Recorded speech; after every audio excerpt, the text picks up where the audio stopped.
Doctor ನೇರ ಪ್ರಸಾರ ಕಾರ್ಯಕ್ರಮಕ್ಕೆ ಸ್ವಾಗತ. ನಾನು ಶಕುಂತಲಾ ಭೂಷಣ್. ಒತ್ತಡದ ಜೀವನ, ಬದಲಾಗ್ತಾ ಇರೋ ಜೀವನ ಶೈಲಿ, ಜನರಿಗೆ ನೂರಾರು ಆರೋಗ್ಯ ಸಮಸ್ಯೆ. ಯಾವ ಸಮಸ್ಯೆಗೆ ಯಾವ ಚಿಕಿತ್ಸೆ ಎನ್ನುವುದೇ ದೊಡ್ಡ ಚಿಂತೆ. ಇಂತಹ ಸಮಸ್ಯೆ ಇರೋರಿಗೆ ಒಂದೇ ವೇದಿಕೆಯಲ್ಲಿ ಸಿಗುತ್ತೆ ಉತ್ತರ. ಇದೇ ಟಿವಿನ ವಿಶೇಷ ಕಾರ್ಯಕ್ರಮ ನಿಮ್ಮ ಡಾಕ್ಟರ್.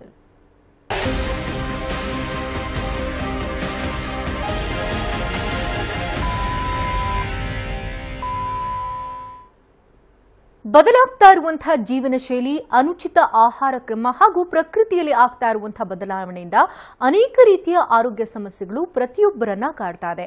ಅದರಲ್ಲೂ ಪ್ರಮುಖವಾಗಿ ಚಳಿಗಾಲದಲ್ಲಿ ಉಲ್ಬಣಗೊಳ್ಳುವಂತಹ ಅಸ್ತಮಾ ಮತ್ತು ಅಲರ್ಜಿ ಚಿಕಿತ್ಸೆ ಯಾವ ರೀತಿ ಮಾಡಬೇಕು, ಈ ಅಸ್ತಮಾ ಅಂತ ಅಂದ್ರೆ ಯಾವ ಕಾರಣಗಳಿಂದ ಇದು ಬರುತ್ತೆ, ಇನ್ನು ಅಲರ್ಜಿ ಅಂತ ಅಂದ್ರೆ ಏನು, ಯಾವ ಕಾರಣಕ್ಕಾಗಿ ಅಲರ್ಜಿ ಉಂಟಾಗುತ್ತೆ, ಕೆಲವರಿಗೆ ಆಹಾರದಲ್ಲಿ ಅಲರ್ಜಿ ಇರುತ್ತೆ, ಜೊತೆಗೆ ಪ್ರಕೃತಿಯಲ್ಲಿ ಏನಾದರೂ ಓಡಾಡುವಂತ ಸಂದರ್ಭದಲ್ಲಿ ಡಸ್ಟ್ ಇಂದ ಕೂಡ ಅಲರ್ಜಿ ಆಗುತ್ತೆ, ಯಾವುದಾದ್ರೂ ಸ್ಮೆಲ್ ಇಂದ ಕೂಡ ಅಲರ್ಜಿ ಆಗುತ್ತೆ.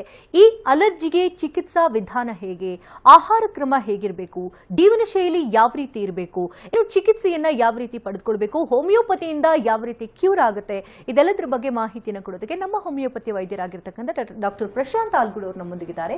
ಬನ್ನಿ ಅವ್ರನ್ನ ಕಾರ್ಯಕ್ರಮಕ್ಕೆ ವೆಲ್ಕಮ್ ಮಾಡೋಣ. So welcome to the show. ನಮಸ್ತೆ. ಚಳಿಗಾಲ, ಆದ್ರೂ ಈ ಸಂದರ್ಭದಲ್ಲಿ ಅಸ್ತಮಾ ಮತ್ತೆ ಅಲರ್ಜಿಯಿಂದ ಯಾರೆಲ್ಲ ಬಳಲ್ತಾ ಇರ್ತಾರೋ ಅವ್ರಿಗೆ ರೋಗ ಉಲ್ಬಣ ಆಗುವಂತ ಸಮಯ ಅಂತ ಹೇಳ್ಬೋದು. ಸೊ ಮೊದಲಿಗೆ ಅಲರ್ಜಿ ಬಗ್ಗೆ ಮಾತನಾಡೋಣ. ತುಂಬಾ ಜನರಿಗೆ ಅಲರ್ಜಿ ಅಂತ ಅಂದ್ರೆ ಯಾವ ರೀತಿ ಉಂಟಾಗುತ್ತೆ ಅನ್ನೋದು ಗೊತ್ತಾಗೋದಿಲ್ಲ. ಒಂದ್ ರೀತಿ ಕಿರಿಕಿರಿ ಉಂಟಾಗ್ತಾ ಇರುತ್ತೆ. ಅಷ್ಟೊಂದೇನು ಸಮಸ್ಯೆ ಕೊಡಲ್ವಲ್ಲ, ಡಾಕ್ಟರ್ ಹತ್ರ ಯಾಕೆ ಹೋಗ್ಬೇಕು ಅಂತ ನೆಗ್ಲೆಕ್ಟ್ ಮಾಡ್ತಿರ್ತಾರೆ. ಬಟ್ ಮುಂದೆ ಒಂದು ದಿನ ಬಹುದೊಡ್ಡ ಕಾಯಿಲೆಯಾಗಿ ಇದು ಮಾರ್ಪಡುವಂತ ಸಾಧ್ಯತೆಗಳಿರುತ್ತೆ. ಹಾಗಾಗಿ ಮೊದಲಿಗೆ ಪ್ರಾಥಮಿಕವಾಗಿ ಈ ಅಲರ್ಜಿ ಅಂತ ಅಂದ್ರೇನು, ಯಾವ್ಯಾವ ಕಾರಣಗಳಿಂದ ಇದು ಬರಬಹುದು ಅಂತ ತಿಳಿಸ್ಕೊಡಿ.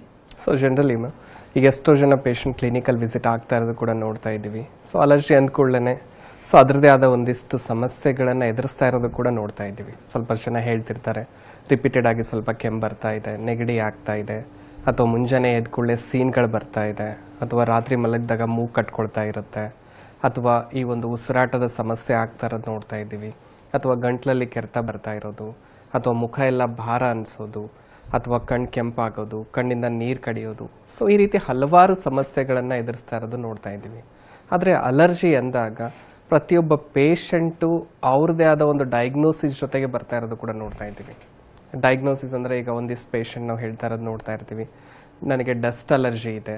ಸ್ವಲ್ಪ ಪೇಷಂಟ್ ಹೇಳ್ತಾ ಇರೋದು ನೋಡ್ತಾ ಇರ್ತೀವಿ, ನನಗೆ ಕೋಲ್ಡಿಂದ ಅಲರ್ಜಿ ಆಗ್ತಿದೆ, ಅಥವಾ ಸ್ವಲ್ಪಷ್ಟು ಈ ಥರ ಫುಡ್ ಪದಾರ್ಥಗಳಲ್ಲಿ ಈ ಒಂದು ಫುಡ್ ತಗೊಂಡಾಗ ನನಗೆ ಅಲರ್ಜಿ ಆಗ್ತಾ ಇದೆ, ಅಥವಾ ವೆದರಲ್ಲಿ ವ್ಯತ್ಯಾಸ ಆದಾಗ, ಸ್ಪೆಷಲಿ ಈ ಒಂದು ಚಳಿಗಾಲ ಬಂದಾಗ ನನಗೆ ಅಲರ್ಜಿ ಆಗ್ತಾ ಇದೆ. ಈ ರೀತಿ ಕಾರಣಗಳನ್ನು ಹೇಳ್ತಾ ಇರೋದು ನೋಡ್ತಾ ಇದ್ದೀವಿ. ಆದರೆ ಒಂದು ಏನಂದರೆ, ಅಲರ್ಜಿ ಅನ್ನೋದು ಯಾರಿಗೆ ಆಗಿರ್ಬೋದು, ಡಸ್ಟಿಂದ ಆಗಲಿ ಅಥವಾ ಫುಡ್ಡಿಂದ ಆಗಲಿ, ಆ ಒಂದು ಕಾರಣದಿಂದ ಈ ಅಲರ್ಜಿ ಅನ್ನೋದು ಹುಟ್ಕೊಳ್ತಾ ಇಲ್ಲ. ಸೊ ಜನರಲಿ ಯಾರಲ್ಲೇ ಆಗಿರ್ಬೋದು ಅಲರ್ಜಿ ಅನ್ನೋದು ಬರ್ತಾ ಇದೆ ಅಂದರೆ, ಈಗ ಡಸ್ಟಿಂದ ಅಥವಾ ಫುಡ್ಡಿಂದನೇ ಅಲರ್ಜಿ ಬರೋದಾಗಿದ್ರೆ, ಅದೇ ಒಂದು ಡಸ್ಟಲ್ಲಿ, ಅದೇ ಒಂದು ಫುಡ್ಡಲ್ಲಿ, ಅದೇ ಒಂದು ವೆದರಲ್ಲಿ ಪ್ರತಿಯೊಬ್ಬರು ನಾವು ಬದುಕ್ತಾ ಇದ್ದೀವಿ. ಹಾಗಿದ್ದಾಗ ಎಲ್ಲರಿಗೂ ಈ ಅಲರ್ಜಿ ಅನ್ನೋದು ಕಾಡೋ ಚಾನ್ಸಸ್ ಇರ್ತಿತ್ತು. ಆದರೆ ಸ್ವಲ್ಪಷ್ಟು ಜನರಲ್ಲಿ ಮಾತ್ರ ಈ ಅಲರ್ಜಿ ಅನ್ನೋದು ಬರ್ತಾ ಇದೆ. ಸ್ಪೆಸಿಫಿಕಲಿ ಈಗ ಸ್ವಲ್ಪಷ್ಟು ಜನರಿಗೆ ಮಾತ್ರ ಈ ಒಂದು ಡಸ್ಟಿಂದ ಇಫೆಕ್ಟ್ ಆಗುತ್ತೆ, ಮಿಕ್ಕದವರಿಗೆ ಆಗಲ್ಲ, ಆ ರೀತಿ ಅಂತೂ ಇರೋದಿಲ್ಲ. ಸೊ ಜನರಲಿ ನಮ್ಮಲ್ಲಿರೋ ಒಂದು ಕೊರತೆಯ ಮೂಲಕ ಈ ಒಂದು ಅಲರ್ಜಿ ಅನ್ನೋದು ಹುಟ್ಕೊಳ್ತಾ ಇರೋದು. ಸೊ ಆ ಒಂದು ಕೊರತೆನೇ ನಾವು ಸೆನ್ಸಿಟಿವಿಟಿ ಅಂತ ಕೂಡ ಹೇಳ್ತಾ ಇರ್ತೀವಿ. ಸೊ ಜನರಲಿ ಈ ಒಂದು ಇತ್ತೀಚಿನ ಒಂದು 2 ವರ್ಷದ ಸಮಯದಲ್ಲಿ ನೋಡೋದಾಗಿದ್ರೆ, ರೋಗ ನಿರೋಧಕ ಶಕ್ತಿ ಅನ್ನೋ ಒಂದು ಪದಾರ್ಥನ ಪಾರ್ಟ್ ಕೂಡ ತುಂಬಾನೇ ರಿಪೀಟೆಡ್ ಆಗಿ ಯೂಸ್ ಮಾಡ್ತಾ ಇರೋದು ನೋಡ್ತಾ ಇದೀವಿ. ಅಂದ್ರೆ ರೆಸಿಸ್ಟೆನ್ಸ್ ಪವರ್ ಅಂತ ಏನು ಹೇಳ್ತಾ ಇರ್ತೀವಿ. ಈ ಒಂದು ರೋಗ ನಿರೋಧಕ ಶಕ್ತಿಯ ಪಾತ್ರ ಇಲ್ಲಿ ತುಂಬಾನೇ ಮುಖ್ಯ ಆಗುತ್ತೆ.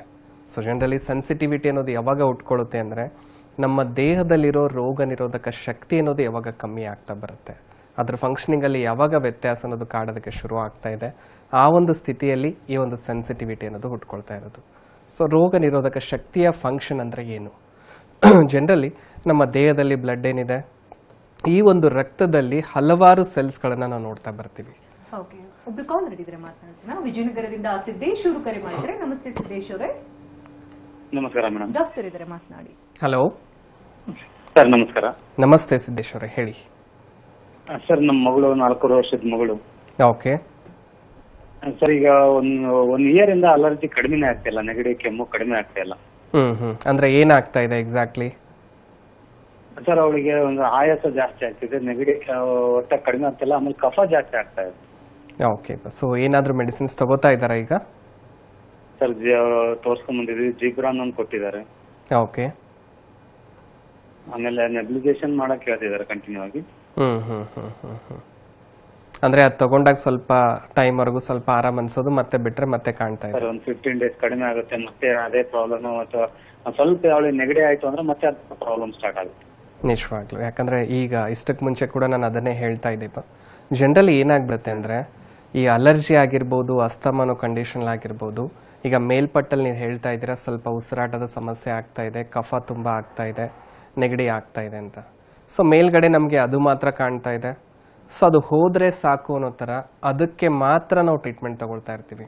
ಅಂದರೆ ಕೆಮ್ಮು ಬರ್ತಾ ಇದೆ ಅಂದರೆ ಅದಕ್ಕೆ ಮಾತ್ರೆಗಳನ್ನು ತಗೊಳ್ಳೋದು, ಉಸಿರಾಟದ ಸಮಸ್ಯೆ ಆಗ್ತಾ ಇದೆ ಅಂದರೆ ಸ್ವಲ್ಪ ನೆಬುಲೈಸೇಷನ್ ಮಾಡ್ಕೊಳ್ಳೋದು ಅಥವಾ ಪಫ್ಗಳನ್ನು ಯೂಸ್ ಮಾಡ್ಕೊಳ್ಳೋದು. ಈ ರೀತಿ ಸಿಂಪ್ಟಮೆಟಿಕಲಿ ನಾವು ಟ್ರೀಟ್ಮೆಂಟ್ ತಗೊಂಡಾಗ ಏನಾಗುತ್ತೆ, ಆ ಮೆಡಿಸಿನ್ಸ್ಗಳನ್ನು ನಾವು ಯಾವಾಗ ಯೂಸ್ ಮಾಡ್ತಾ ಇದ್ದೀವಿ ಆ ಸಮಯದಲ್ಲಿ ನಮ್ಗೆ ಆರಾಮ ಆಗ್ತಾ ಇದೆ ಅನ್ನೋ ಥರ ಕಾಣ್ತಾ ಇರುತ್ತೆ. ಒಂದು ಮೆಡಿಸಿನ್ ಬಿಟ್ಟು ಒಂದು 15 ದಿವಸ ಅಥವಾ 1 ತಿಂಗಳ ಆಯಿತು ಅಂದ್ಕೊಳ್ಳಿ, ಮತ್ತೆ ಸೇಮ್ ಸೆಟ್ ಆಫ್ ಸಿಂಪ್ಟಮ್ಸ್ ಮತ್ತೆ ರಿಯಕರ್ ಆಗೋದಕ್ಕೆ ಶುರು ಆಗ್ತಾ ಬರೋದು. ಇಲ್ಲಿ ಮೇನ್ ಆಗಿ ನೀವು ಕಾನ್ಸಂಟ್ರೇಟ್ ಮಾಡಬೇಕಾಗಿರೋದು ನೋಡಿ, ಈ ಒಂದು ಅಲರ್ಜಿ ಅಥವಾ ಈ ಒಂದು ಲಕ್ಷಣಗಳು ಬರ್ತಾ ಇದೆ ಅಂದರೆ ಒಳಗಡೆ ಯಾವೊಂದು ಕಾರಣದಿಂದ ಆ ಸಮಸ್ಯೆ ಅನ್ನೋದು ಹುಟ್ಕೊಳ್ತಾ ಇದೆ. ಸೊ ಜನರಲಿ ಅಲರ್ಜಿ ಯಾರಲ್ಲೇ ಆಗಿರ್ಬೋದು, ಬರೋದಕ್ಕೆ ಮೂಲ ಕಾರಣ ನಮ್ಮಲ್ಲಿರೋ ರೋಗ ನಿರೋಧಕ ಶಕ್ತಿ. ಈಗಷ್ಟಕ್ಕೆ ಮುಂಚೆ ಅದ್ರ ಬಗ್ಗೆನೇ ಹೇಳ್ತಾ ಇದ್ದೆ ನಾನು. ಈ ಒಂದು ರಕ್ತದಲ್ಲಿ ಹಲವಾರು ಸೆಲ್ಸ್ಗಳಿದೆ, ಅಂದರೆ ಬಿಳಿ ರಕ್ತ ಕಣ ಆಗಿರ್ಬೋದು, ಕೆಂಪು ರಕ್ತ ಕಣ ಅಂತ ಹೇಳ್ತೀವಿ.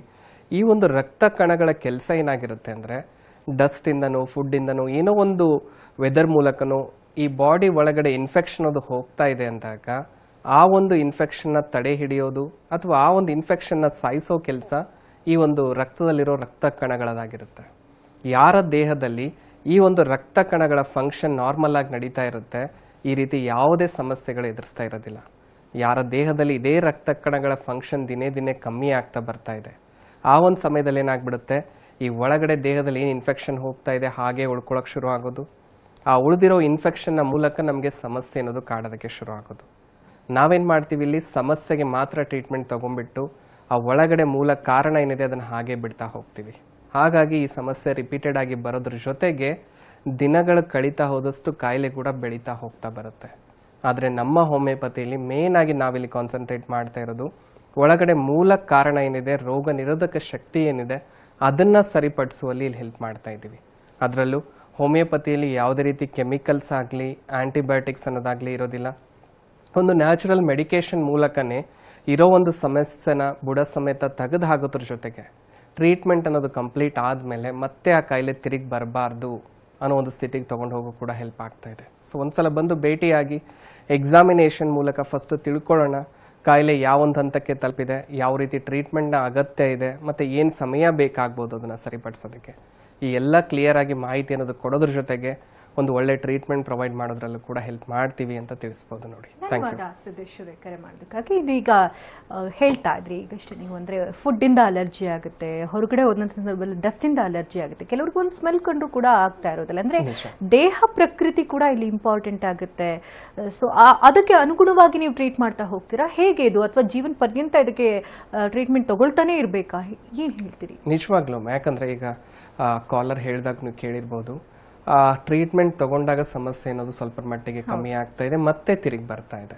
ಸೊ ಇದು ತಿರುಗಿ ಬರ್ತಾ ಇದೆ ಅನ್ನೋ ಒಂದು ಕಂಡೀಷನ್ ಯಾವಾಗ ಆಗುತ್ತೆ ಅಂದರೆ ನಾವು ಮೂಲ ಕಾರಣನ ಹಾಗೆ ಬಿಡ್ತಾ ಇದ್ದೀವಿ ಅಂದಾಗ ಕಾಯಿಲೆ ಮತ್ತೆ ಮತ್ತೆ ತಿರುಗಿ ಬರೋದಕ್ಕೆ ಶುರು ಆಗುತ್ತೆ. ಹಾಗಾಗಿನೇ ಹೋಮಿಯೋಪತಿಯಲ್ಲಿ, ಎಸ್ಪೆಷಲಿ ನಮ್ಮ ಹೋಮಿಯೋಪತಿಯಲ್ಲಿ ನಾವು ನಾನೋ ಜೆನೆಟಿಕ್ ಕಾನ್ಸ್ಟಿಟ್ಯೂಷನಲ್ ಹೋಮಿಯೋಪತಿ ಅಂತ ಹೇಳ್ತೀವಿ.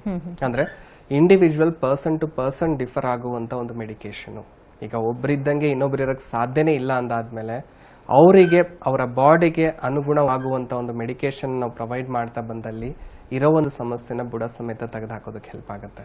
ಸೊ ಆ ರೀತಿ ಒಂದು ಚಿಕಿತ್ಸೆನೆ ಈಗ ನಮ್ಮ ಹೋಮಿಯೋಪತಿಯಲ್ಲಿ ಪ್ರೊವೈಡ್ ಮಾಡ್ತಾ ಇರೋದು. ಅದರಲ್ಲೂ ಈ ಥರ ಒಂದು ಸೆನ್ಸಿಟಿವಿಟಿ ಅನ್ನೋದು ದೇಹದಲ್ಲಿ ಬೆಳೀತಾ ಬಂದಲ್ಲಿ ಜನರಲಿ 2 ರೀತಿಯ ಮೇಜರ್ ಸಮಸ್ಯೆಗಳು ಪೇಷಂಟ್ಸ್ ಎದುರಿಸ್ತಾ ಇರೋದು ನೋಡ್ತಾ ಇದ್ದೀವಿ.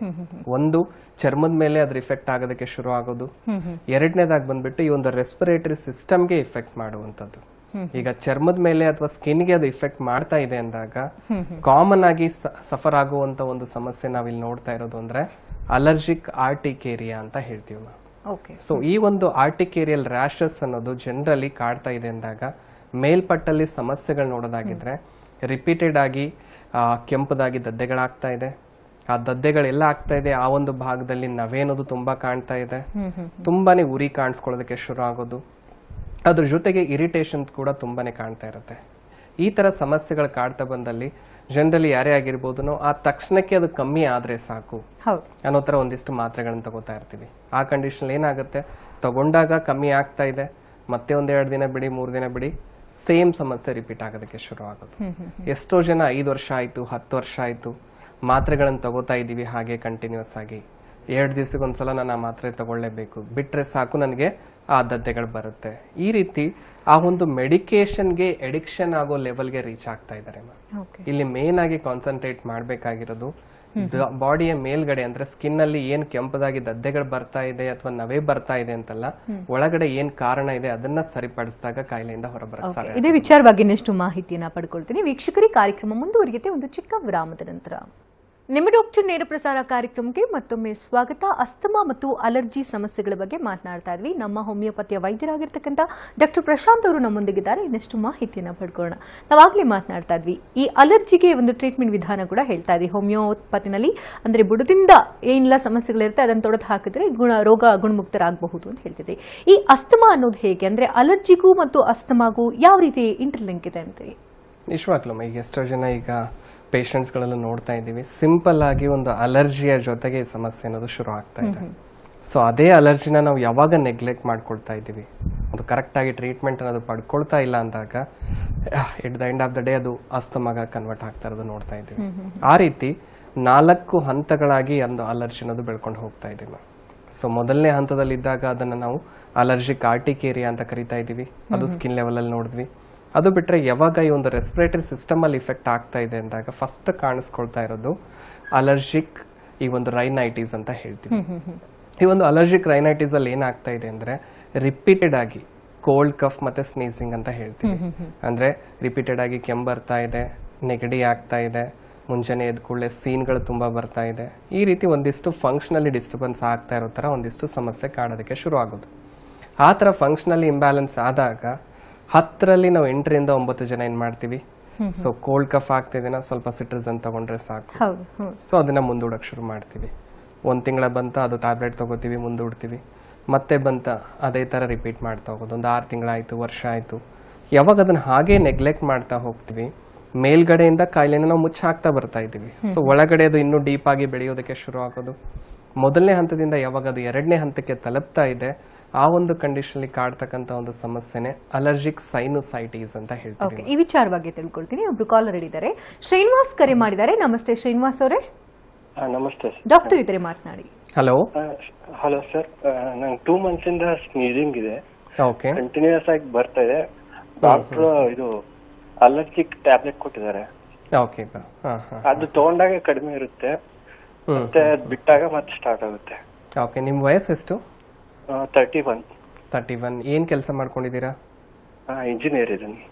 ಓಕೆ, ಅಂದ್ರೆ ಏನಾದ್ರೂ ಈ ಎಸಿಯಲ್ಲಿ ಜಾಸ್ತಿ ಕೂತಾಗ ಆ ರೀತಿ ಅನ್ಸೋದು ಅಥವಾ ಡಸ್ಟ್ ಅಲ್ಲಿ ಹೋದಾಗ ಈ ರೀತಿ ಸ್ಪೆಸಿಫಿಕ್ ಆಗಿ ಏನಾದ್ರು? ಇಲ್ಲ, ನಮ್ಮ ಮನೆ ಹತ್ರನೇ ವರ್ಕ್ ಮಾಡ್ತಿರೋದು. ಓಕೆ, ಆದ್ರೂ ಕಂಡೀಷನ್ ಆ ತರ ರಿಪೀಟೆಡ್ ಆಗಿ ಕಾಣ್ತಾ ಇದೆ. ಓಕೆ, ಫ್ಯಾಮಿಲಿ ಇಷ್ಟಲ್ಲಿ ಯಾರಿಗಾದ್ರೂ ಈ ತರ ಸಮಸ್ಯೆ ಇತ್ತಾ? ಇಲ್ಲ ಸರ್. ಓಕೆ, ಸೊ ತೊಂದರೆ ಇಲ್ಲ. ಈ ತರ ಒಂದು ಸಿಂಪ್ಟಮೆಟಿಕಲಿ ಕೂಡ ಈಗ ನೀವು ಹೇಳ್ತಾ ಇದ್ದೀರಾ ಟ್ಯಾಬ್ಲೆಟ್ಸ್ಗಳು ತಗೊಂಡಾಗ ಅದು ಕಮ್ಮಿ ಆಗ್ತಾ ಇದೆ, ಬಿಟ್ರೆ ಬರ್ತಾ ಇದೆ. ಸೊ ಇದು ಸಿಂಪಲ್ ಆಗಿ ಇಷ್ಟಕ್ಕೆ ಮುಂಚೆ ಕೂಡ ನಾನು ಹೇಳ್ತಾ ಇದ್ದೆ, ಇಲ್ಲಿ ಮೇನ್ ಆಗಿ ಕಾನ್ಸಂಟ್ರೇಟ್ ಮಾಡಬೇಕಾಗಿರೋದು ರೂಟ್ ಕಾಸ್ನ. ರೂಟ್ ಕಾಸ್ ಏನಿದೆ ಹುಡ್ಕೊಂಡು ಹೋದಾಗ ಕರೆಕ್ಟ್ ಆಗಿ ಮೆಡಿಕೇಶನ್ ಪ್ರೊವೈಡ್ ಮಾಡೋದಕ್ಕೂ ಹೆಲ್ಪ್ ಆಗುತ್ತೆ. ಅದೇ ತರ ಆ ಸಮಸ್ಯೆಯಿಂದ ಕಂಪ್ಲೀಟ್ ಆಗಿ ಹೊರಬರಕ್ಕೂ ಕೂಡ ಹೆಲ್ಪ್ ಆಗುತ್ತೆ. ಒಂದಿಷ್ಟು ರಕ್ತ ಪರೀಕ್ಷೆ ಕೂಡ ಮುಖ್ಯ ಆಗುತ್ತೆ, ಸ್ಪೆಷಲಿ ರಕ್ತ ಪರೀಕ್ಷೆಯಲ್ಲಿ ಅದನ್ನ ಸ್ವಲ್ಪ ಆ ಒಂದು ರಕ್ತ ಪರೀಕ್ಷೆ ಮಾಡ್ಕೊಳ್ಳೋದು ಮುಖ್ಯ ಇದೆ. ಆ ಒಂದು AAC ಲೆವೆಲ್ಸ್ ಅಲ್ಲಿ ಏನಾದರೂ ವ್ಯತ್ಯಾಸ ಆಗಿದೆ ಅಂತ ತಿಳ್ಕೊಳ್ಳೋದು. ಅದು ಬಿಟ್ರೆ ESR ಅಂತ ಹೇಳ್ತೀವಿ, ಅಂದ್ರೆ ಎರಿಥ್ರೋಸೈಟಿಕ್ ಸೆಗ್ಮೆಂಟೇಷನ್ ರೇಟ್ ಅಂತ ಹೇಳ್ತೀವಿ. ಈ 2 ಪರೀಕ್ಷೆಗಳು ಮಾಡಿದಾಗ ಎಕ್ಸಾಕ್ಟ್ ಆಗಿ ದೇಹದಲ್ಲಿ ಅಲರ್ಜಿ ಕಂಡೀಷನ್ ಏನಾದರೂ ಕಾಣಿಸ್ಕೊಳ್ಳೋದ್ರ ಮೂಲಕ ಈ ಸಮಸ್ಯೆ ಹುಟ್ಕೊಂಡಿದ್ದೀನ ಅಥವಾ ಬೇರೆ ಒಂದು ರೀಸನ್ ಇಂದ ಹುಟ್ಕೊಂಡಿದೆ ಅಂತ ತಿಳ್ಕೊಳ್ಳೋದಕ್ಕೆ ಹೆಲ್ಪ್ ಆಗುತ್ತೆ. ಒಂದ್ಸಲ ಬಂದು ಭೇಟಿಯಾಗಿ ಫಸ್ಟ್ ಜನರಲ್ ಎಕ್ಸಾಮಿನೇಷನ್ ಮೂಲಕ ಏನು ಸಮಸ್ಯೆ ಇದೆ, ಎಷ್ಟು ಮಟ್ಟಿಗೆ ಅದು ಬೆಳೆದಿದೆ ಅಂತ ತಿಳ್ಕೊಳ್ಳೋದಕ್ಕೆ ಹೆಲ್ಪ್ ಆಗುತ್ತೆ. ಸೊ ಫರ್ದರ್ ಅದ್ರ ಜೊತೆಗೆ ಏನಾದರೂ ಪರೀಕ್ಷೆಗಳ ಅಗತ್ಯ ಇದ್ದಾಗ ಅದನ್ನು ಗೈಡ್ ಮಾಡ್ತೀವಿ. ಅದ್ರ ಜೊತೆಗೆ ಒಂದು ಸೂಕ್ತವಾದ ಟ್ರೀಟ್ಮೆಂಟ್ ಪ್ರೊವೈಡ್ ಮಾಡೋದ್ರಲ್ಲೂ ಕೂಡ ಹೆಲ್ಪ್ ಮಾಡ್ತೀವಿ. ನಿಮ್ಮ ಒಂದು ಸಮಸ್ಯೆ ಏನಿದೆ ಕಂಪ್ಲೀಟ್ ಆಗಿ ಗುಣಮುಖ ಆಗೋದಕ್ಕೂ ಕೂಡ ಹೆಲ್ಪ್ ಮಾಡ್ತೀವಿ ಅಂತ ತಿಳಿಸಬಹುದು ನೋಡಿ. Thank you. ಧನ್ಯವಾದ ಶ್ರೀನಿವಾಸ್ ಕರೆ ಮಾಡೋದಕ್ಕಾಗಿ. ಅಲರ್ಜಿಕ್ ಸೈನಸೈಟಿಸ್ ಬಗ್ಗೆ ಮಾತನಾಡ್ತಾ ಇದ್ವಿ. ನಿಜವಾಗ್ಲೂ ಸೊ ಈಗ ಅಲರ್ಜಿಕ್ ಸೈನೋಸೈಟಿಸ್ ಅಲ್ಲಿ ನೋಡೋದಾಗಿದ್ರೆ ಸೊ ಹಲವಾರು ಪೇಷಂಟ್ ಹೇಳ್ತಾ ಇರೋದು ನೋಡ್ತಿರ್ತೀವಿ, ತುಂಬಾ ತಲೆನೋವು ಇದೆ ನನಗೆ, ಮುಖ ತುಂಬಾ ಭಾರ ಅನಿಸ್ತಾ ಇರುತ್ತೆ, ಕಣ್ ಕೆಂಪಗಾಗ್ತಾ ಇದೆ, ಮುಖ ಮುಂಜಾನೆ ಎದ್ಕೊಳ್ಳೆ ಊದ್ಕೊಂಡಂಗೆ ಕಾಣಿಸ್ಕೊಳ್ಳೋದು, ಕಣ್ಣಿಂದ ನೀರ್ ಬರೋದು, ಈ ತರ ಒಂದಿಷ್ಟು ಲಕ್ಷಣಗಳು ನೋಡ್ತಾ ಇರ್ತೀವಿ. ಈಗ ತಲೆ ನೋವ್ತಾ ಇದೆ ಅಥವಾ ತಲೆ ಭಾರ ಇದೆ ಅಂದಾಗ ಜನರಲಿ ನಾವೇನ್ ಮಾಡ್ತೀವಿ, ಪೇನ್ ಕಿಲ್ಲರ್ಸ್ ಗಳನ್ನ ಯೂಸ್ ಮಾಡೋದು ಅಥವಾ ಬಾಂಬ್ ಗಳನ್ನ ಯೂಸ್ ಮಾಡ್ಕೊಳ್ಳೋದು. ಸೊ ಆ ಒಂದು ನೋವನ್ನ ರಿಲೀಫ್ ಮಾಡ್ಕೊಳ್ಳೋದಕ್ಕೆ ಟ್ರೀಟ್ಮೆಂಟ್ ತಗೋತಾ ಇದ್ದೀವಿ. ಆದ್ರೆ ಇಲ್ಲೇನಾಗ್ತಾ ಇದೆ, ಸೈನೋಸೈಟಿಸ್ ಅಂದ್ರೆ ಒಂದು ಇನ್ಫ್ಲಮೇಷನ್ ಆಗಿದೆ, ಆ ಒಂದು ಭಾಗದಲ್ಲಿ ಅನ್ವಾಂಟೆಡ್ ಮ್ಯೂಕಸ್ ಅನ್ನೋದು ಫಿಲಪ್ ಆಗಿದೆ. ಎಸ್ಪೆಷಲಿ ಫ್ರಂಟಲ್ ಮತ್ತೆ ಮ್ಯಾಕ್ಸಿಲರಿ ಸೈನಸ್ ಅಂತ ಹೇಳ್ತೀವಿ. ಈ ಸೈನಸ್ ಏನಂದ್ರೆ ಒಂದು ಏರ್ವೇಸ್ ತರ ಒಳಗಡೆಯಿಂದ ಗಾಳಿ ಪಾಸ್ ಆಗೋದಕ್ಕೆ ಹೆಲ್ಪ್ ಆಗ್ತಾ ಇರುತ್ತೆ. ಆ ಒಂದು ಸೈನಸ್ಗಳು ಯಾವಾಗ ಬ್ಲಾಕ್ ಆಗುತ್ತೆ ಈ ಒಂದು ಇನ್ಫೆಕ್ಷನ್ ನ ಮೂಲಕ, ಅದು ಬ್ಲಾಕ್ ಆದಾಗ ನಮಗೆ ಮುಖ ಎಲ್ಲ ಭಾರ ಅನ್ಸೋದು, ತಲೆನೋವು ಬರೋದು ಕಾಡ್ತಾ ಇರುತ್ತೆ. ಈಗ ಮ್ಯೂಕಸ್ ಬ್ಲಾಕ್ ಆಗಿದೆ ಅಂದಾಗ ಎಷ್ಟೋ ಜನ ಬ್ಲಾಕ್ ನ ತೆಗೆದು ಹಾಕೋದಕ್ಕೆ ಸರ್ಜರಿ ಕೂಡ ಮೊರೆ ಹೋಗ್ತಾ ಇದ್ದಾರೆ, ಆಪರೇಷನ್ ಕೂಡ ಮಾಡಿಸ್ಕೊಳ್ತಾ ಇದ್ದಾರೆ. ಆಪರೇಷನ್ ಅಲ್ಲೂ ಕೂಡ ಏನಾಗುತ್ತೆ, ಏನ್ ಬ್ಲಾಕ್ ಆಗಿದೆ ಅದನ್ನ ತೆಗೆದು ಹಾಕ್ಬೋದು, ಪೇನ್ ಕಿಲ್ಲರ್ಸ್ ಮೂಲಕ ನೋವನ್ನ ಕಮ್ಮಿ ಮಾಡ್ಕೋಬಹುದು. ಆದ್ರೆ ಬ್ಲಾಕ್ ಯಾಕೆ ಆಗ್ತಾ ಇದೆ, ಸೊ ಆ ಕಾರಣನ ನಾವು ಟ್ರೀಟ್ಮೆಂಟ್ ಪಡ್ಕೊಳ್ತಾ ಇಲ್ಲ ಅಂದಾಗ ಆಪರೇಷನ್ ಮಾಡ್ದಾದ್ಮೇಲೂ ಕೂಡ ಸಮಸ್ಯೆ ಮತ್ತೆ ತಿರುಗಿ ಬರೋ ಚಾನ್ಸಸ್ ಇರುತ್ತೆ. ಹಾಗಾಗಿನೇ ನಮ್ಮ ಹೋಮಿಯೋಪತಿಲಿ ಇಲ್ಲಿ ಕಾನ್ಸಂಟ್ರೇಟ್ ಮಾಡ್ತಾ ಇರೋದು ಬ್ಲಾಕ್ ಆಗಿರೋದಕ್ಕೆ ಟ್ರೀಟ್ಮೆಂಟ್ ಮಾತ್ರ ಅಲ್ಲದೆ ಬ್ಲಾಕ್ ಆಗ್ತಾ ಇರೋದಕ್ಕೆ ಏನ್ ಕಾರಣ ಇದೆ ಅದನ್ನು ಕೂಡ ಸರಿಪಡಿಸಕ್ಕೆ ಹೆಲ್ಪ್ ಮಾಡ್ತಾ ಇದ್ದೀವಿ. ಅದು ಬಿಟ್ರೆ ಇದೇ ಒಂದು ಕಂಡೀಷನ್ ನೋಡ್ತಾ ಇರೋದು ನೇಸಲ್ ಪಾಲಿಪ್ಸ್ ಅಂತ ಹೇಳ್ತೀವಿ. ಚಿಕ್ಕ ಮಕ್ಕಳಲ್ಲಿ ನೀವು ನೋಡಿರ್ಬೋದು, ಮೂಗಿನ ಒಳಗಡೆ ದುರ್ಮಾಂಸ ಬೆಳೆದಿದೆ ಅಂತ ಹೇಳ್ತಿರ್ತಾರೆ. ದುರ್ಮಾಂಸ ಬೆಳೆದಿರೋದನ್ನ ಕಟ್ ಮಾಡಿ ತೆಗೆದು ಹಾಕ್ಬೇಕು, ಇಲ್ಲ ಅಂದ್ರೆ ಮೂಗಿಂದ ಉಸಿರಾಟ ಮಾಡ್ತಿಲ್ಲ, ಬಾಯಿಂದಾನೇ ಉಸಿರಾಟ ಮಾಡ್ಬೇಕಾಗ್ತಿದೆ, ಈ ತರ ಸಮಸ್ಯೆ ಎದುರಿಸ್ತಾ ಇರೋದು. ಇಲ್ಲೂ ಕೂಡ ಅದೇ ಹೇಳೋದು ನಾನು, ಈ ಒಂದು ಪಾಲಿಪ್ಸ್ ಅಥವಾ ದುರ್ಮಾಂಸ ಅನ್ನೋದು ಬೆಳೀತಾ ಇರೋದಕ್ಕೆ ಏನ್ ಕಾರಣ ಇದೆ, ಆ ಇನ್ಫೆಕ್ಷನ್ ರಿಪೀಟೆಡ್ ಆಗ್ತಾ ಇದೆ, ನಮ್ಮ ದೇಹದಲ್ಲಿ ಏನ್ ರೋಗ ನಿರೋಧಕ ಶಕ್ತಿ ಕಮ್ಮಿ ಆಗ್ತಾ ಇದೆ, ಅದನ್ನ ಸರಿಪಡಿಸ್ತಾ ಬಂದಲ್ಲಿ ಇರೋ ಒಂದು ದುರ್ಮಾಂಸನ ಕಮ್ಮಿ ಮಾಡೋದಕ್ಕೂ ಹೆಲ್ಪ್ ಆಗುತ್ತೆ. ಫರ್ದರ್ ಅದು ಮತ್ತೆ ಬರುತ್ತೆ ಅನ್ನೋ ಟೆನ್ಷನ್ ಇರೋದಿಲ್ಲ, ಆ ಒಂದು ಸ್ಥಿತಿ ತಗೊಂಡು ಹೋಗೋಕ್ಕೂ ಹೆಲ್ಪ್ ಆಗುತ್ತೆ. ಮತ್ತೆ ಮೂರನೇದಾಗಿ ಕಾಮನ್ ಆಗಿ ನೋಡ್ತಾ ಇರೋದಮ್ಮ ಈ ಒಂದು ಟಾನ್ಸಿಲ್ಸ್ ಏನಿದೆ, ಈ ಒಂದು ಟಾನ್ಸಿಲೈಟಿಸ್ ಅಂತ ಹೇಳ್ತೀವಿ. ಸೊ ಈ ಒಂದು ಟಾನ್ಸಿಲ್ಸ್ ಅಲ್ಲಿ ಊತ ಕಾಣಿಸ್ಕೊಳ್ಳೋದಕ್ಕೆ ಶುರು ಆಗೋದು. ಸೊ ಬಾಯಲ್ಲಿ ನೋಡಿದಾಗ ನಮಗೆ ಅದು ದೊಡ್ಡದಾಗಿ ಕಾಣಿಸ್ತಾ ಇದೆ, ಆಪರೇಷನ್ ಮಾಡಿ ತೆಗೆದು ಹಾಕ್ಬಿಡ್ತೀವಿ. ಎಷ್ಟೋ ಜನ ಮಕ್ಕಳಲ್ಲಿ ನೋಡ್ತಾ ಇದ್ದೀವಿ, ಆಪರೇಷನ್ ಮೂಲಕ ಟಾನ್ಸಿಲ್ಸ್ ತೆಗೆದು ಹಾಕ್ಬಿಟ್ವಿ, ಈಗ ಆರಾಮಿದ್ದಾನೆ ಅನ್ಕೋತಾರೆ. ಆದ್ರೆ ಟಾನ್ಸಿಲ್ಸ್ ಗಳ ಫಂಕ್ಷನ್ ತಿಳ್ಕೊಳ್ಳೋದಿಲ್ಲ ತುಂಬಾ ಮುಖ್ಯ ಇದೆ. ನಮ್ಮ ದೇಹದಲ್ಲಿ ಟಾನ್ಸಿಲ್ಸ್ ಗಳ ಫಂಕ್ಷನ್ ಏನಾಗಿರುತ್ತೆ ಅಂದ್ರೆ, ಏನೇ ಒಂದು ಇನ್ಫೆಕ್ಷನ್ ದೇಹದ ಒಳಗಡೆ ಹೋಗ್ಬೇಕು ಅಂದ್ರೆ ಈ ಗಂಟ್ಲು ಮೂಲಕನೇ ಹೋಗ್ಬೇಕಾ. ಸೊ ಈ ಒಂದು ಟಾನ್ಸಿಲ್ಸ್ ಏನ್ ಮಾಡುತ್ತೆ, ಆ ಇನ್ಫೆಕ್ಷನ್ ಫರ್ದರ್ ಡೀಪರ್ ಪಾರ್ಟ್ಸ್ಗೆ ಹರಡದೆ ಇರೋ ತರ ನೋಡ್ಕೊಳ್ಳೋದಕ್ಕೆ ಅದು ಹೆಲ್ಪ್ ಮಾಡ್ತಾ ಇರೋದು. ಆ ತರ ಇರೋ ಒಂದು ಪಾರ್ಟ್ನೇ ನಾವು ಕಟ್ ಮಾಡಿ ತೆಗೆದು ಹಾಕ್ತಾ ಇದೀವಿ ಅಂದಾಗ ನಾವೇ ಒಂದು ದಾರಿ ಮಾಡಿಕೊಡ್ತಾ ಇದೀವಿ ಇನ್ಫೆಕ್ಷನ್ ನ ಇನ್ನೂ ಡೀಪರ್ ಪಾರ್ಟ್ಸಿಗೆ ಹೋಗಿ ಇಫೆಕ್ಟ್ ಮಾಡೋದಕ್ಕೆ. ಸೊ ಟಾನ್ಸಿಲ್ಸ್ ಅಲ್ಲಿ ಊತ ಕಾಣಿಸ್ಕೊಂಡಿದೆ ಅಂದಾಗ ಊತನ ಕಮ್ಮಿ ಮಾಡ್ಕೊಳ್ಳೋದಕ್ಕೆ ಟ್ರೀಟ್ಮೆಂಟ್ ತಗೋಬೇಕು ಹೊರತಾಗಿ ಟಾನ್ಸಿಲ್ಸ್ ಗಳನ್ನೇ ತೆಗೆದು ಹಾಕೋದು ಸರಿಯಲ್ಲ. ಸೊ ಯಾವಾಗ ಅದನ್ನೇ ನಾವು ತೆಗೆದು ಹಾಕ್ತಾ ಇದೀವಿ, ಈ 2ನೇ ಹಂತದಲ್ಲಿರೋ ಈ ಒಂದು ಸಮಸ್ಯೆ 3ನೇ ಹಂತಕ್ಕೆ ತಲುಪೋದಕ್ಕೆ ಶುರು ಆಗೋದು. 3ನೇ ಹಂತದಲ್ಲಿ ಏನಾಗ್ಬಿಡುತ್ತೆ, ಈ ಒಂದು ಉಸಿರಾಟದ ಟ್ಯೂಬ್ಗೂ ಕೂಡ ಇನ್ಫೆಕ್ಷನ್ ಹರಡಕ್ ಶುರು ಆಗ್ಬಿಡುತ್ತೆ. ಸೊ ಆ ಒಂದು ಕಂಡೀಷನ್ನೇ ನಾವು ಅಲರ್ಜಿಕ್ ಬ್ರಾಂಕೈಟಿಸ್ ಅಂತ ಹೇಳ್ತೀವಿ. ಇಲ್ಲಿ ಅರ್ಲಿ ಸೈನ್ಸ್ ಆಫ್ ವೀಸಿಂಗ್ ಅಂತ ಹೇಳ್ತೀವಿ. ಸ್ವಲ್ಪ ಮಟ್ಟಿಗೆ ಸ್ವಲ್ಪ ಉಸಿರಾಟದ ಸಮಸ್ಯೆ ಅನ್ನೋದು ಇಲ್ಲಿ ಕಾಡೋದಕ್ಕೆ ಶುರು ಆಗ್ತಾ ಬರೋದು. ಸೊ ಯಾವಾಗ ಉಸಿರಾಟ ಕಾಣಿಸ್ತಾ ಇರುತ್ತೆ ಅದು ಕೂಡ ಎಕ್ಸ್ಪೋಸರ್ ಟು ಸಮ್ ಸ್ಟಿಮ್ಯುಲೈ ಅಂತ ಹೇಳ್ತೀವಿ. ಅಂದ್ರೆ ಸ್ವಲ್ಪ ಡಸ್ಟ್ ಅಲ್ಲಿ ಹೋಗಿದ್ದೆ ಇವತ್ತು ನಾನು, ಅವಾಗ ನನಗೆ ಉಸಿರಾಟದ ಸಮಸ್ಯೆ ಶುರು ಆಯ್ತು. ಇವತ್ತು ಜಾಸ್ತಿ ಕೋಲ್ಡ್ ಪದಾರ್ಥ ತಿಂದಿದ್ದೆ, ಅವಾಗ ನನಗೆ ಸ್ವಲ್ಪ ಉಸಿರಾಟದ ಸಮಸ್ಯೆ ಶುರು ಆಯ್ತು. ಮತ್ತೆ ಒಂದು 2 hours 3 hours ಅಲ್ಲಿ ಆಟೋಮೆಟಿಕ್ ಆಗಿ ಸಬ್ಸೈಡ್ ಆಯ್ತು. ಅಂದ್ರೆ ಒಂದು ಸ್ಟಿಮ್ಯುಲೈಗೆ ನಮ್ಮ ದೇಹ ಎಕ್ಸ್ಪೋಸ್ ಆದಾಗ ಮಾತ್ರ ಈ ಒಂದು ಉಸಿರಾಟದ ಸಮಸ್ಯೆ ಕಾಡೋದಕ್ಕೆ ಶುರು ಆಗೋದು. ಆ ಒಂದು ಕಂಡೀಷನ್ ಅಲರ್ಜಿಕ್ ಬ್ರಾಂಕೈಟಿಸ್ ಅಲ್ಲಿ ನೋಡೋದು. ಅದು ಬಿಟ್ರೆ ಇದೇ ಒಂದು ಅಲರ್ಜಿಕ್ ಬ್ರಾಂಕೈಟಿಸ್ ಬಂದಾಗ ಎಷ್ಟೋ ಜನ ಮೇಲ್ಪಟ್ಟಲ್ಲೇ ಆ ಒಂದು ಕಫ್ ಆಗಿರ್ಬೋದು, ಡ್ರೈ ಕಫ್ ಆಗಿರ್ಬೋದು ಅಥವಾ ವೀಸಿಂಗ್ ಆಗಿರ್ಬೋದು, ಅದಕ್ಕೆ ಮಾತ್ರ ಟ್ರೀಟ್ಮೆಂಟ್ ತಗೊಂಡು ಮುಂದೂಡ್ತಾ ಹೋದಾಗ ಕೊನೆ ಹಂತದಲ್ಲಿ ಇದೇ ಒಂದು ಸಮಸ್ಯೆ ಅಸ್ತಮಾ ಕೂಡ ಕನ್ವರ್ಟ್ ಆಗ್ತಾ ಇರೋದು. ಈ ರೀತಿ ಹಂತ ಹಂತವಾಗಿ ಈ ಕಾಯಿಲೆ ಅನ್ನೋದು ಬೆಳ್ಕೊಂಡು ಹೋಗ್ತಾ ಇದೆ. ಇಲ್ಲಿ ಮೂಲ ಕಾರಣ ತಿಳ್ಕೊಂಡು ಯಾರು ಕರೆಕ್ಟ್ ಆಗಿ ಟ್ರೀಟ್ಮೆಂಟ್ ಪಡ್ಕೊಳ್ತಾ ಇದ್ದಾರೆ, ಇನಿಷಿಯಲ್ ಹಂತದಲ್ಲಿ ಆ ಕಾಯಿಲೆನ ತಡೆ ಹಿಡಿಯೋದಕ್ಕೆ ಹೆಲ್ಪ್ ಆಗುತ್ತೆ. ಯಾರು ಅದನ್ನ ಹಾಗೇ ನೆಗ್ಲೆಕ್ಟ್ ಮಾಡ್ಕೊಂಡು ಮುಂದೂಡ್ತಾ ಇದ್ದಾರೆ, ಕಾಯಿಲೆನ ದಿನೇ ದಿನೇ ಅವರೇ ಬೆಳೆಸ್ತಾ ಇದ್ದಾರೆ ಅನ್ನೋ ಸ್ಥಿತಿಗೆ ಹೋಗ್ತಾ ಇದೆ ಅಂತ ತಿಳಿಸ್ಬೋದಮ್ಮ. ಓಕೆ ಡಾಕ್ಟರ್, ಕಾರ್ಯಕ್ರಮಕ್ಕೆ ಆಗಮಿಸಿ ಅಸ್ತಮಾ ಹಾಗೆ ಅಲರ್ಜಿ ಸಮಸ್ಯೆ ಯಾವ ರೀತಿ ಉಲ್ಬಣ ಆಗುತ್ತೆ, ಇದಕ್ಕೆ ಟ್ರೀಟ್ಮೆಂಟ್ ವಿಧಾನ ಹೇಗಿರುತ್ತೆ, ನಮ್ಮ ಹೋಮಿಯೋಪತಿನಲ್ಲಿ ಯಾವ ರೀತಿ ಚಿಕಿತ್ಸಾ ವಿಧಾನಗಳ ಮೂಲಕ ನಾವು ಗುಣಪಡಿಸಿಕೊಳ್ಳಬಹುದು ಎಲ್ಲದರ ಬಗ್ಗೆ ಮಾಹಿತಿ ನೀಡಿದ್ದಕ್ಕಾಗಿ ಧನ್ಯವಾದ ತಮಗೆ. Thank you. ವೀಕ್ಷಕರೇ, ಡಾಕ್ಟರ್ ಪ್ರಶಾಂತ್ ಅವ್ರನ್ನ ಭೇಟಿ ಮಾಡಬೇಕಂದ್ರೆ ಅಡ್ರೆಸ್ ಪ್ಲೇಟ್ ಈ ರೀತಿ ನೋಟ್ ಮಾಡ್ಕೊಳ್ಳಿ. ನಮ್ಮ ಹೋಮಿಯೋಪತಿ ಬೆಂಗಳೂರಿನ ಶಾಖೆಗಳು ಮಲ್ಲೇಶ್ವರಂ ಹಾಗೂ ಜಯನಗರದಲ್ಲಿದೆ. ಇತರೆ ಶಾಖೆಗಳು ಹುಬ್ಬಳ್ಳಿ, ಮೈಸೂರು, ದಾವಣಗೆರೆ, ಕಲಬುರಗಿ, ಹಾಸನ, ಶಿವಮೊಗ್ಗ, ಹೊಸಪೇಟೆ, ಬೆಳಗಾವಿ, ಉಡುಪಿಯಲ್ಲಿ ಬ್ರಾಂಚಸ್ಗಳಿದೆ. ಅಲ್ಲೂ ಕೂಡ ನೀವು ವಿಸಿಟ್ ಮಾಡಬಹುದು. ಹಾಗೆ ಮಹಾರಾಷ್ಟ್ರ, ಮುಂಬೈ, ಪುಣೆ, ಸೋಲಾಪುರ, ಕೋಲ್ಹಾಪುರ, ನಾಗ್ಪುರ, ಔರಂಗಾಬಾದ್ ಹಾಗೂ ನಾಸಿಕ್ನಲ್ಲೂ ಕೂಡ ಬ್ರಾಂಚಸ್ಗಳಿದೆ. ಹೆಚ್ಚಿನ ಡೀಟೇಲ್ಸ್ಗಾಗಿ ಕಾಂಟ್ಯಾಕ್ಟ್ ನಂಬರ್ ಈ ರೀತಿದೆ 9620240240ಗೆ ಕರೆ ಮಾಡಿ ಹೆಚ್ಚಿನ ಡೀಟೇಲ್ಸ್ ಅನ್ನು ನೀವು ಪಡ್ಕೊಳ್ಬಹುದಾಗಿದೆ. ಇದು ಈ ಹೊತ್ತಿನ ವಿಶೇಷ. ನಿರಂತರ ಸುದ್ದಿಗಾಗಿ ನೋಡ್ತಾ ಇರಿ TV9.